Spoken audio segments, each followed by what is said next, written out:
2024년 새해 첫 예배를 하나님께서 우리에게 허락해 주셨습니다. 이제 원래는 우리가 말씀 듣기 전에 우리 믿음의 고백을 하는 시간을 가지겠습니다. 마태복음 16장 16절 말씀처럼 주는 그리스도시요 살아계신 하나님의 아들이십니다. 우리 다 같이 믿음 고백하겠습니다. 주는 그리스도시요 살아계신 하나님의 아들이십니다. 자, 우리 옆 사람 한번 축복하겠습니다. 영혼의 응답을 누립시다. 네, 오늘 말씀의 제목은 영혼의 응답을 누리는 가치 있는 인생입니다. 새해 듣는 말 중에 가장 많은 것이 새해 복 많이 받으세요 라는 말이 있고요. 또 하나 작심삼일이라는 말을 많이 하고 또 많이 듣기도 합니다. 이 말은 결심이 사흘을 지나지 못한다라는 말입니다. 우리가 아무리 새해에 해돋이를 보고 소원을 빌고 결심하고 와도 작심삼일입니다. 원래는 내가 이렇게 해야지 라고 결단을 해도 결국은 꽝으로 돌아갑니다. 자, 그러면은 우리가 이 작심삼일을 넘어서는 방법이 없겠습니까? 그 방법이 있습니다. 그게 뭐냐면은 작언영언입니다. 이건 제가 만든 조합해서 만든 단어입니다. 여러분, 우리가 작심이 뭡니까? 마음을 먹는다 이 말입니다. 작언은 언약을 붙잡는다 이 말씀입니다. 그래서 여러분들이 마음을 굳게 먹지 말고 언약을 굳게 붙잡아야 합니다. 여러분, 이스라엘 백성들이 400년 동안 노예 생활을 했습니다. 출애굽을 어떻게 했습니까?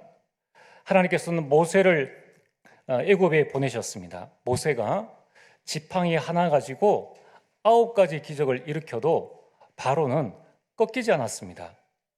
순간 나가라 했다가 다시 노예로 잡아두었습니다.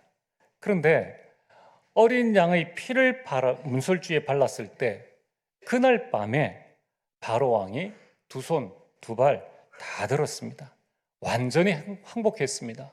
어느 정도냐면은 은근패물, 각 집에 있는 은근패물 다 줄 테니까 제발 나가라 이렇게 빌 정도로 완전 항복을 한 것입니다. 여러분, 그리스도의 언약을 붙잡을 때 출애굽의 역사가 일어났습니다. 여러분, 우리가 언약을 정확하게 붙잡을 때 하나님 나라의 역사가 일어납니다. 그래서 작심이면 삼일 응답이요, 작언이면 영원 응답입니다. 오늘 여러분들은 정말 하나님의 언약을 붙잡고 영원 응답 속으로 들어가게 되기를 주의 이름으로 축복합니다. 그래서 올해부터는 로마서를 통하여서 하나님께서 우리에게 주신 언약을 더욱더 굳게 붙잡고 하나님의 인도를 받으려고 합니다. 이 로마서는 로마에 있는 교인들에게 보낸 편지의 말씀입니다. 그 저자는 사도 바울이고요. 이 말씀을 대신 감옥에서 기록한 사람이 바로 더디오입니다. 그리고 이 말씀을 여제자 베베가 전달을 했습니다. 여기에 대한 내용들은 앞으로 우리가 계속 좀 살펴보도록 하고요. 이 로마서를 기록한 연대는 이 바울이 3차 전도 여행을 끝마칠 무렵인 57년 겨울에 고린도에서 약 3개월 동안 머물던 시기에 이 말씀을 기록을 했습니다. 그런데 왜 이 바울이 이 로마서를 기록해서 로마에 보내려 했을까요? 그 당시에 로마 제국의 상황은 어떠했습니까? 이 로마는 네피림 시대가 되어져서 황제들이 세계를 정복하려고 안달되어 있던 그런 시기입니다. 그리고 실제적으로 많은 나라들을 정복했습니다. 로마는 군사력뿐만 아니라 정치, 문화, 종교에서도 모든 것을 장악을 했습니다. 원래 로마는 다신교 국가입니다. 로마의 신이 있었습니다. 그래서 우리 로마 신화에 관한 이야기들을 많이 받지 않습니까? 그런데 이제 여기에다가 정복한 국가의 국민을 노예로 끌고 와서 로마는 다민족 국가가 되었습니다. 이 이방인들을 흡수하기 위해서 이들의 신을 인정하고 그들의 종교 활동을 보장했습니다.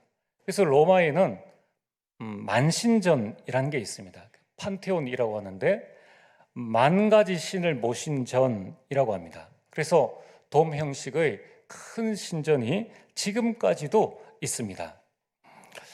우리 이 자리에 계시는 우리 랩런트들 또 우리 성도님들은 꼭 한번 여러분들이 내 인생 스토리와 함께 여러분 이 출애굽되어진 이집트와 그리고 이스라엘 그리고 유럽 여행을 꼭 가보시길 바랍니다. 여러분 복음의 관점으로 보면은 평생의 답이 나옵니다. 어떻게 이 로마가 무너졌는가? 이 어마어마한 로마가 지금은 어떻게 되어졌는가?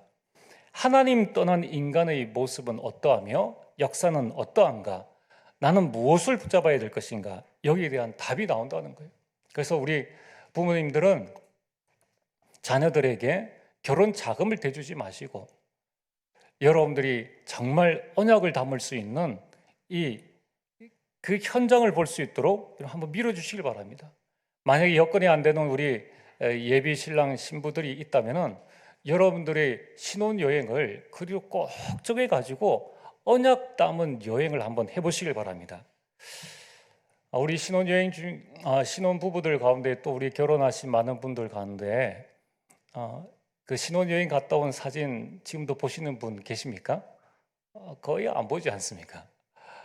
저기 한 분 계시는가요? 네. 네. 우리 기념사진은 결국은 잊혀집니다. 우리는 평생 가슴에 담을 언약 사진을 우리는 건져야 됩니다. 특별히 이 로마서가 기록되어진 이 시기에 로마의 황제는 가장 포악한 네로 왕제였습니다. 네로 왕제의 통치 기간이 54년에서 68년인데 바울의 활동 시기가 46년에서 68년입니다. 이 겹치는 기간입니다. 가장 힘들었던 그 네로 황제 통치 기간 동안에 이 사도 바울은 1차, 2차, 3차 선교를 했고요. 그리고 로마 선교 및 그 연금 그리고 순교를 했습니다.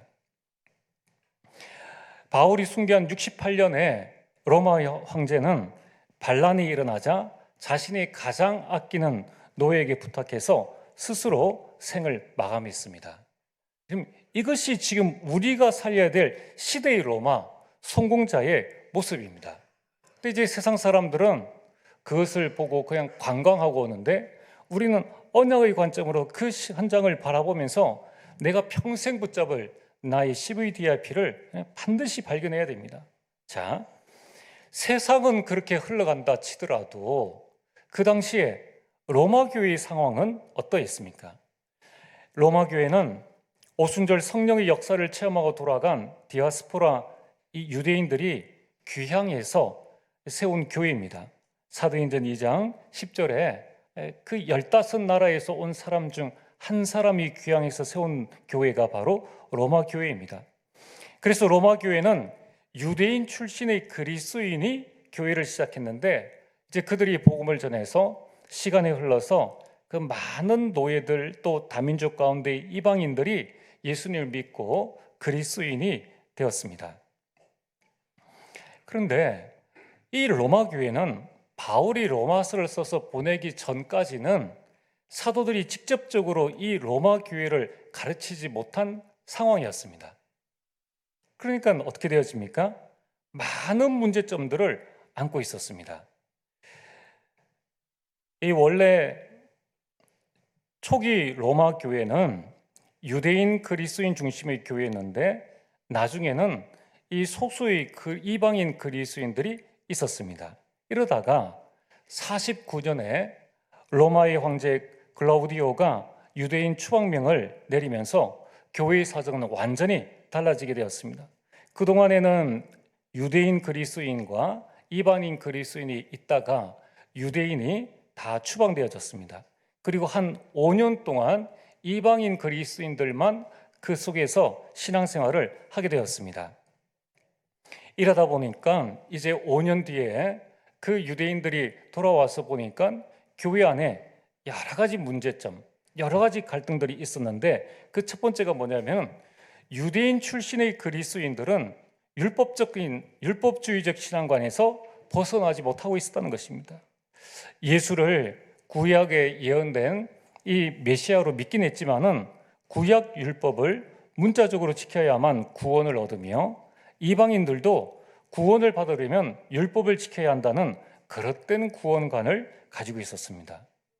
이에 반해서 이방인 출신의 그리스도인은 그리스도인의 자유를 지나치게 강조함으로 참 자유가 아닌 방종에 이르게 되었습니다.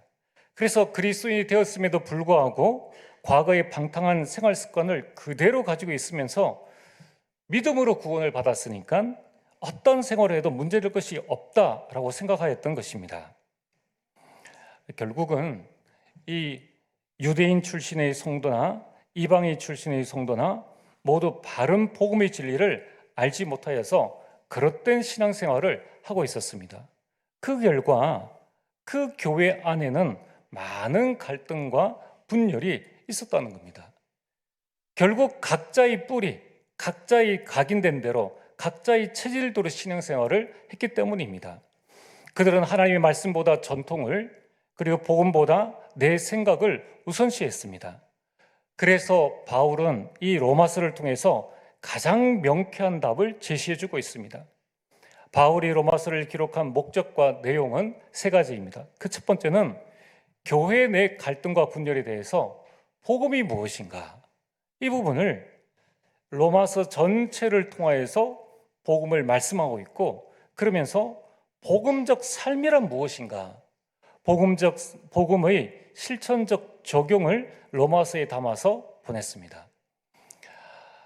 세월이 많이 흘렀지만은 지금도 우리에게는 이 복음의 이 본질이 필요하고, 이 복음을 붙잡은 우리 그리스도인의 삶이 어떠해야 되는지를 우리는 로마서를 통해서 다시 한번 확인을 해야 됩니다. 두 번째는 그 로마서에는 복음 안에서 하나가 되라는 바울의 그 애절한 메시지를 담고 있습니다. 왜냐하면 세 번째입니다. 로마는 그냥 로마가 아닙니다. 이 바울은 로마를 통하여서 스바나 보그마의 전진 기지가 되기를 바랬습니다. 결국은 이 로마 보그마가 되어져야지만 그 다음 이 땅끝인 이 스바나 보그마에 큰 힘을 얻을 수 있기 때문입니다. 이런 마음을 담고 바울은 로마서를 기록하게 되었습니다. 참 안타까운 상황이지 않습니까? 지금 시대를 정복하려는 로마와 그 안에서 분열과 갈등 속에 있는 로마 교회. 그런데 결국은 이 로마 교회는 250년 후에 그 분열과 갈등을 극복하고 로마를 복음화했다는 것입니다. 그렇다면 오늘 우리가 이 시대에 이 로마서의 이 복음의 말씀, 그리고 복음의 실천의 내용들을 붙잡음으로 말미암아 여러분 가정, 가문이 복음화되어지고 이제 영혼의 그 응답 속에 들어갈 수 있다는 것입니다. 그럼 이 응답을 꼭 받게 되기를 주의 이름으로 축복합니다. 오늘 본론입니다. 하나님께서는 여러분들에게 내 당대의 응답뿐만이 아니라 영혼의 응답을 준비하셨습니다. 이 영혼의 응답을 누리는 가치 있는 인생을 살기를 하나님은 원하십니다. 우리가 이런 인생을 살려면 어떻게 해야 됩니까?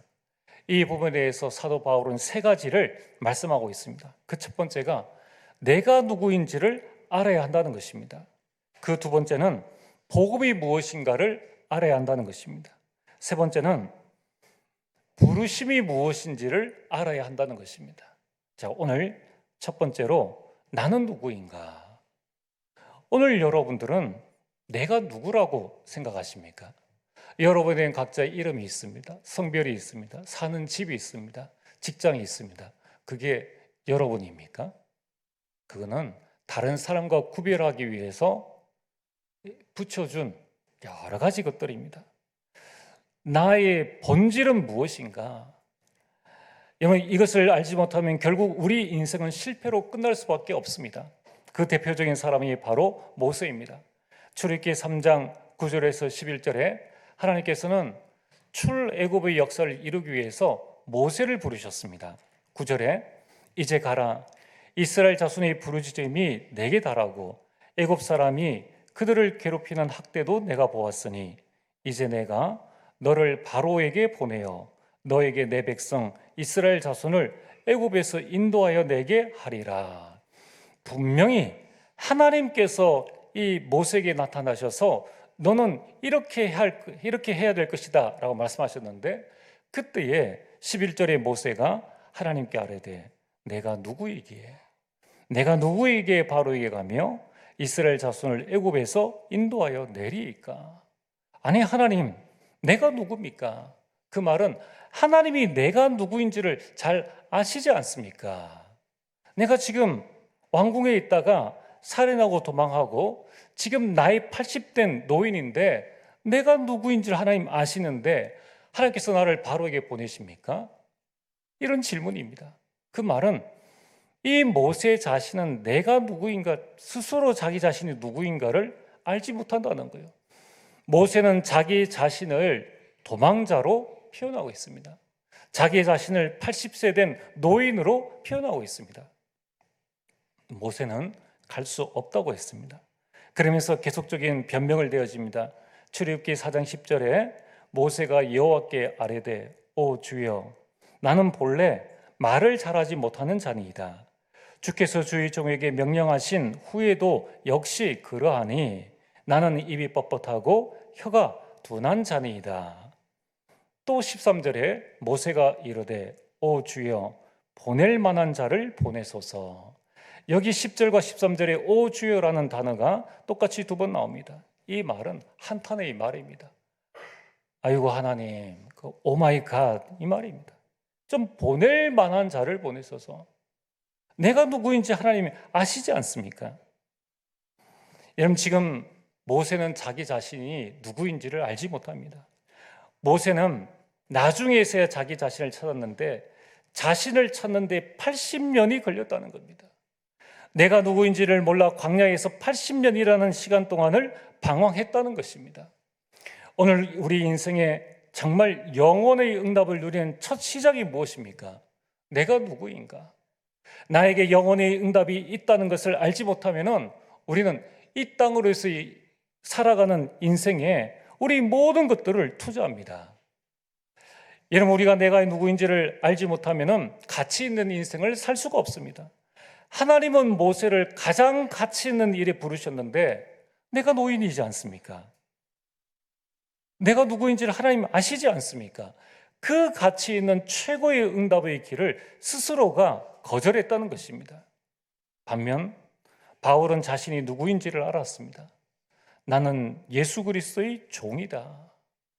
여기에서 주목해야 될 것은 종이 아니라 누구의 소속이냐 하는 것입니다. 여러분, 이 로마 시대에는 정복의 시대였기 때문에 로마의 많은 나라의 그 종들이 와 있었습니다. 많은 종들이 있었습니다. 중요한 것은 누구의 종이냐, 누구 소유이 있느냐가 중요하다는 것입니다. 황제의 종과 저 말단 귀족의 종과 그 권세는 완전히 다르다는 것입니다.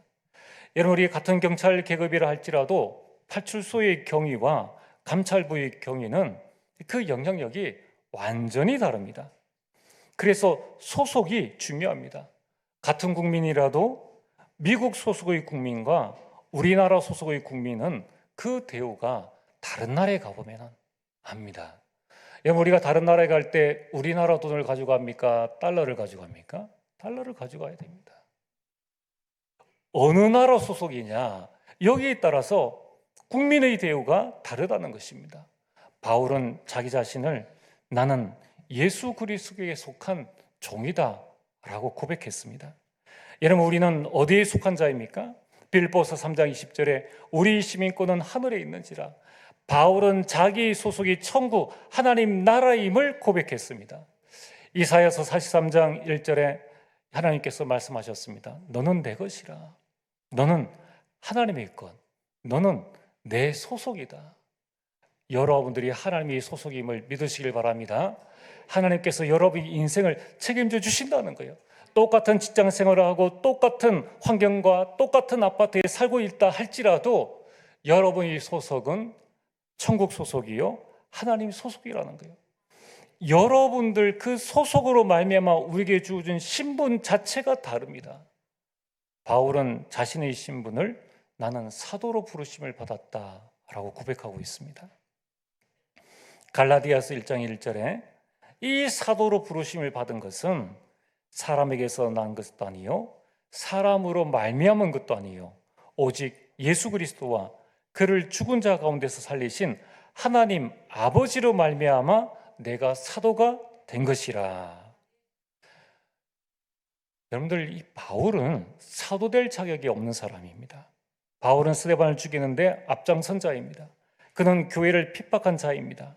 그러나 하나님은 그를 버리지 아니하시고 사도로 그를 부르신 것입니다.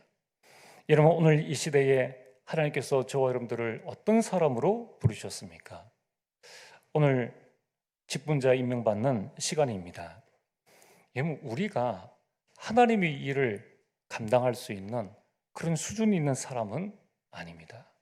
우리는 세상 속에서 세상 일을 하다가 우상 숭배하다가 오로지 하나님의 은혜로 말미암아 이곳에 온 우리들입니다. 그런데 하나님은 아무 조건도 보지 아니하시고 하나님의 일을 우리에게 맡겨주셨다는 거예요. 여러분, 우리가 하나님께 받은 그 일이 아무리 작은 일을 할지라도 하나님께서 주신 일이기 때문에 하나님의 상급을 받을 수 있다는 거예요. 불신자 대통령은 대통령을 10년, 20년, 100년을 해도 하나님의 상급을 받을 수 없습니다. 그의 인생은 이 땅에서 육신적인 삶으로 끝이 납니다. 그러나 우리 인생은 우리는 직분받은 자로 사도로 전도자로 부르심을 받은 우리는 영혼의 응답이 기다리고 있다는 것입니다. 올 한 해에 여러분이 받은 이 직분은 결코 여러분의 그 헌신은 결코 헛되지 않고 영혼의 응답으로 남는다는 것입니다. 여러분, 바울은 내가 사도로 부르심을 받았다, 여기에 대한 확신이 있었습니다. 그리고 무엇을 위해서 부름을 받았는가?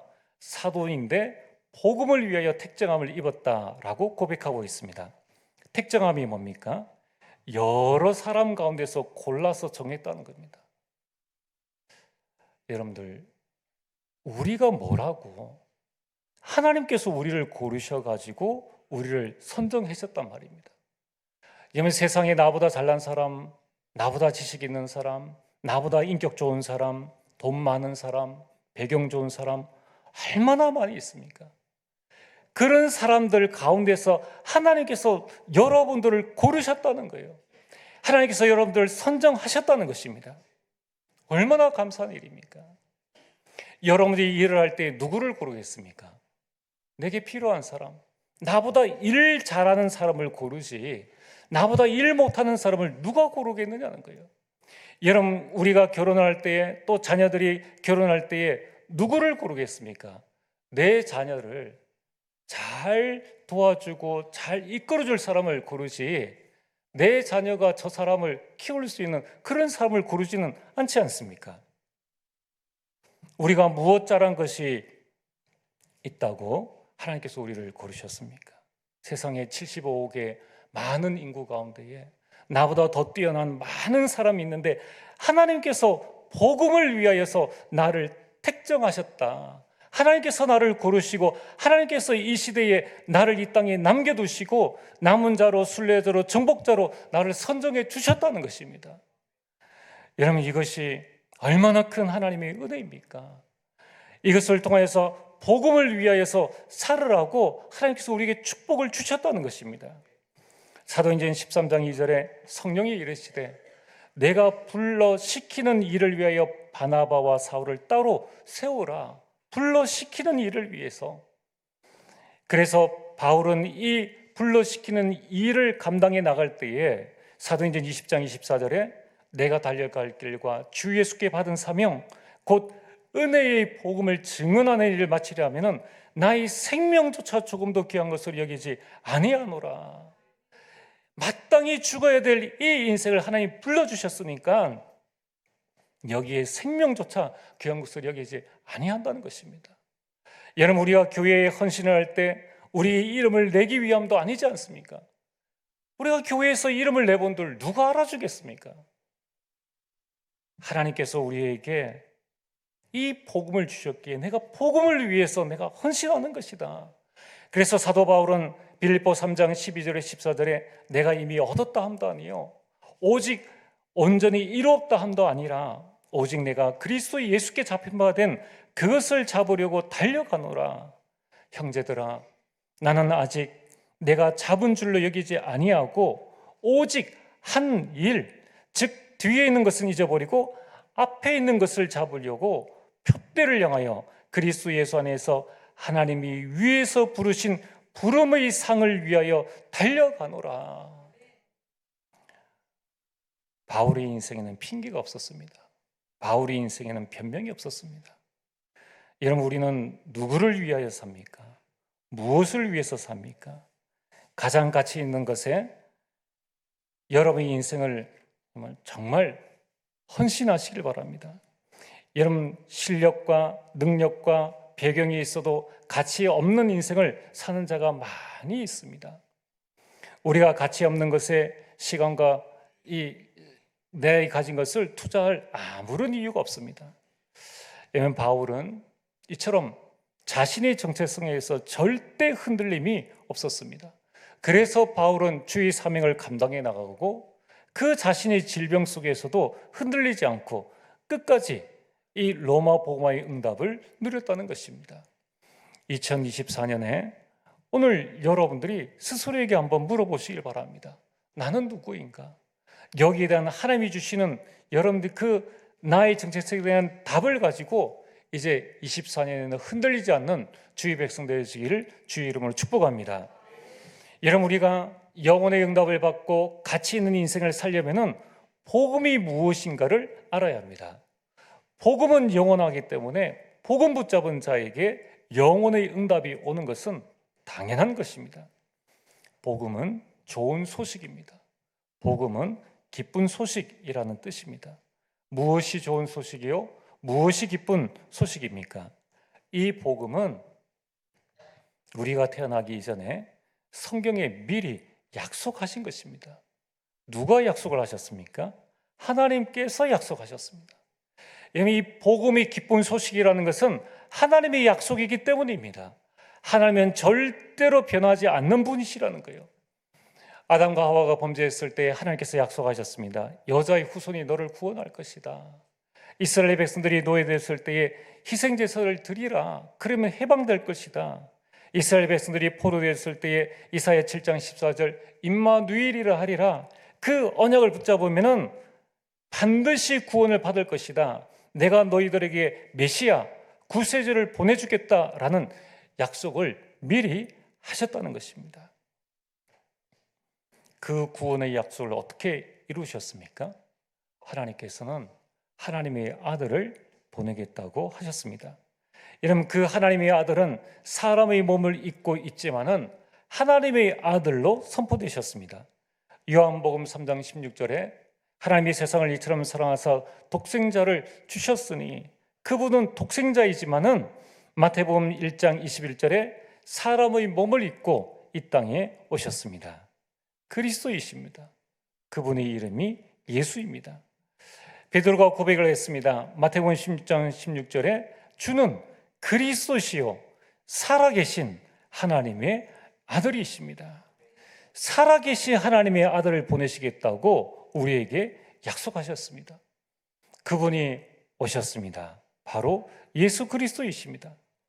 하나님은 예수 그리스도로 이 땅에 오셨다는 거예요. 우리 인생의 모든 문제를 완전히 해결하셨습니다. 어떻게 말입니까? 요한복음 19장 30절에 십자가에 못 박혀 죽으시고 부활하심으로 영원한 사단의 문제를 완전히 해결하셨습니다. 인간의 힘으로 절대 해결할 수 없는 원죄로 말미암은 저주 재앙을 완전히 해결하셨다는 거예요. 여러분들에게 문제가 생겼습니까? 가문에 어려움이 생겼습니까? 그건 원죄로 말미암은 저주 재앙이 아닙니다. 하나님이 일을 하고자 하시는 하나님의 새로운 전환점의 시작이라는 것입니다. 그래서 우리는 복음을 정확하게 알아야지 속지 않는 겁니다. 낙심하지 않는 겁니다. 불신하지 않게 되는 것입니다.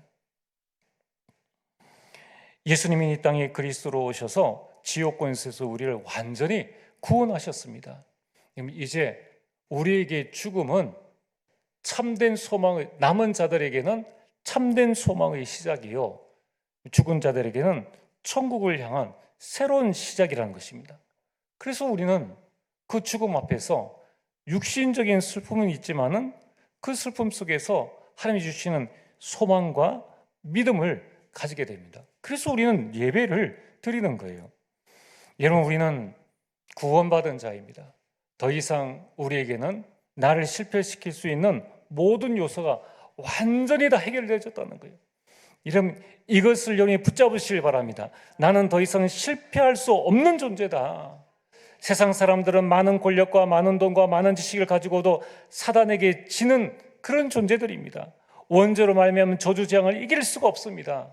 지옥 권세를 이길 수 없기 때문에 이 땅의 삶이 다인 줄 알고 이 땅에서 처절한 싸움을 살면서 산다는 것입니다.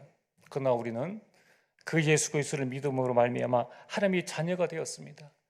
하나님의 자녀가 된 자는 그리스도 안에 모든 것이 다 있음을 안다는 것입니다. 그리스도께서 지금 내 안에 계시는데, 내 안에 계신 그리스도 안에는 우리 인생의 모든 지혜와 지식의 보화가 다 들어있다는 것입니다. 그래서 복음이 뭡니까? 그리스도를 붙잡은 자에게 하나님께서 주신 축복이 있다는 것입니다. 마태복음 16장 18절에서 20절에 그리스도를 붙잡은 자, 그리스도를 내 마음속에 모신 자는 반석이요 이 반석 위에 내 교회를 세우리라. 여러분 가정에 하나님께서 무너지지 않는 가정, 이 가문 복음화의 귀한 응답을 줄 줄 믿습니다. 복음을 알아야지 복음의 명문 가문을 만들어갈 수 있는 거예요. 오늘 여러분들이 그 응답을 지금부터 붙잡고 기도하시길 바랍니다. 여러분들이 복음 속에 서 있으면은 하나님께서는 여러분들 반석 위에 가정 가문에 교회를 세우시고 여러분의 직장과 현장과 그 지역 속에 내 교회를 세우리라. 하나님 나라가 임하는 축복을 주신다는 겁니다. 두 번째는 음부의 권세가 이기지 못합니다. 여러분 가정 가문의 영적인 대물림, 이 사단의 모든 이 공격들을 완전히 결박하고 이길 수 있다는 것입니다. 그리스도 붙잡은 자에게 천국 열쇠를 준다고 말씀하셨습니다. 기도 응답을 주신다는 거예요. 이제 여러분들이 나는 기도 응답이 없다, 그게 속는 겁니다. 하나님은 여러분들에게 영원의 응답을 준비하시고 계신다는 거예요. 그렇다면은 우리가 기도하는 것만큼 이익입니다. 우리가 기도할 때 하나님께서 역사하신다는 거예요. 그래서 2024년에 여러분들이 만약에 내가 10시간을 일을 했다 하시면은 2024년에는 9시간 55분만 일을 하시고 5분은 집중해서 한번 여러분 기도해 보시길 바랍니다. 그 직장에서 하나님께서 어떻게 역사하시는지, 우리에게 그리스도 붙잡은 자에게 주신 축복이 바로 이 복음이라는 거예요. 복음이 무엇인지 알아야 가치 있는 인생을 살 수가 있습니다. 어찌 우리가 직장에서 그리스도 한번 고백하지 못하고 직장일 하는데 겨우겨우 직장일을 하고 그러다 지쳐가지고 금요일 돼서 불금이다, 이런 신앙, 이런 직장 생활을 한다면은 우리는 실패의 인생을 산 것과 마찬가지라는 것입니다. 여러분, 복음이 뭡니까?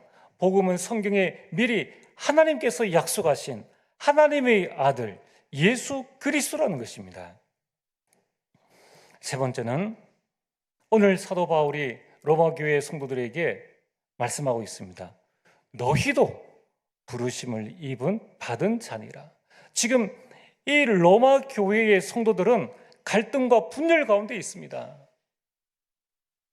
스스로 분쟁하는 나라마다 서지 못하고 가정마다 서지 못하느니라. 그런데 이들을 향하여서 이 바울이 너희들도 부르심을 받은 자니라. 어디서 말입니까? 이방인 중에서 부르심을 받은 자요, 그로 말미암아 예수 그리스도를 통해서 부르심을 받은 자요, 그의 이름을 위하여 부르심을 받은 자요, 특별히 성도로 부르심을 받은 자라는 것입니다. 여러분, 구별된 자로 하나님께서 여러분들을 부르셨다는 것입니다. 그 로마에 많은 민족이 있지만은 하나님께서 특별히 그들을 부르셨다는 거예요. 지금 사도 바울은 무엇을 말씀하고 있습니까? 나 바울이 유대인 중에서 예수 그리스도로 말미암아 그의 이름을 위하여 사도로 부르심을 입은 것 같이 너희도 나와 같이 이방인 중에서 예수 그리스도를 통해서 그 이름을 위하여 성도로 부르심을 받은 자이다, 이 말씀을 하고 있는 것입니다. 여러분, 이것은 너희도 나와 같이 시대 살리는 응답을 받을 자이다, 이 말씀입니다. 오늘 이 말씀은 우리를 향한 하나님의 말씀입니다. 여러분의 가치는 어느 정도입니까? 나는 직장에서 월급 300만 원, 500만 원, 1000만 원, 나는 300 받으니까 1000만 원 사람보다 못한 가치, 그게 우리의 가치가 아닙니다. 여러분의 가치는 바울과 같은 응답을 받을 자라는 거예요. 로마를 복음하며 여러분의 가정과 가문을 복음할 그만한 가치 있는 자라는 것입니다. 왜냐하면 하나님께서 여러분들에게 복음을 주셨기 때문입니다. 오늘 여러분들이 여러분의 인생을 새롭게 시작하는 이 결단의 시간이 되어지기를 바랍니다. 여러분, 우리에게 얼마나 놀라운 은혜를 받았습니까?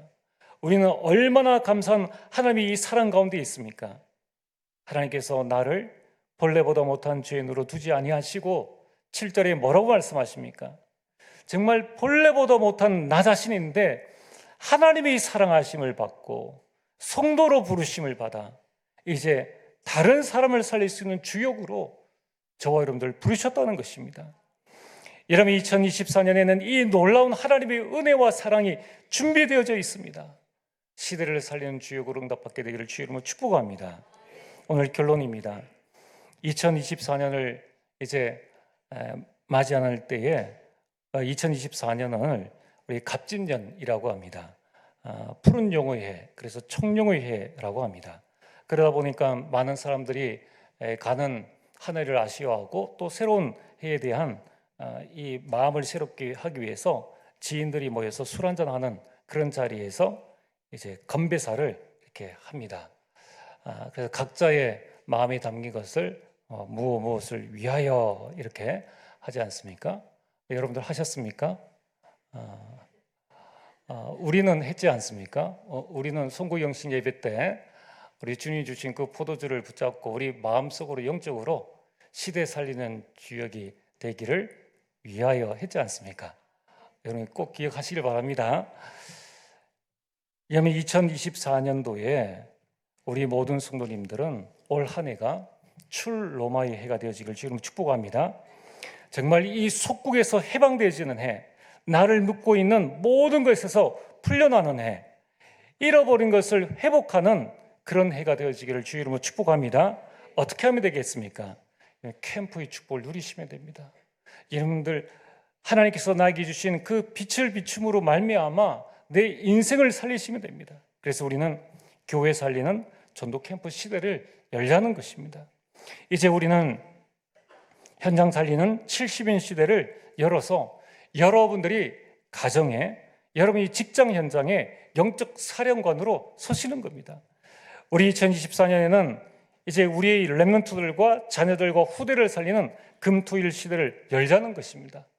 나부터 먼저 금요 시대를 열어나가시고 여러분들이 먼저 토요 시대에 정말 서비스의 망대를 세우시고 주일에 말씀의 망대를 세워서 금토일 시대의 주역이 되어지기를 원합니다. 여러분, 우리가 얼마를 살아야 되느냐가 중요하지 않습니다. 단 하루를 살아도 가치 있는 인생을 살게 되기를 주의 이름으로 축복합니다. 여러분, 오늘은 새해 첫 주일입니다. 그래서 우리 마음을 좀 새롭게 하는 의미에서 영적 건배사를 한번 하면 좋겠습니다. 우리 결론에 나와 있는 출애굽을 위하여, 출 로마를 위하여라고 나와 있는데 제가 먼저 선창을 하면 여러분들이 위하여 해서 같이 한번 고백하는 시간을 가지면 좋겠습니다. 자, 출 로마를 위하여. 손도 같이 이렇게 좀 손도 같이요. 우리 흑암이 무너지도록 우리 같이 한번 고백하겠습니다. 출 로마를 위하여.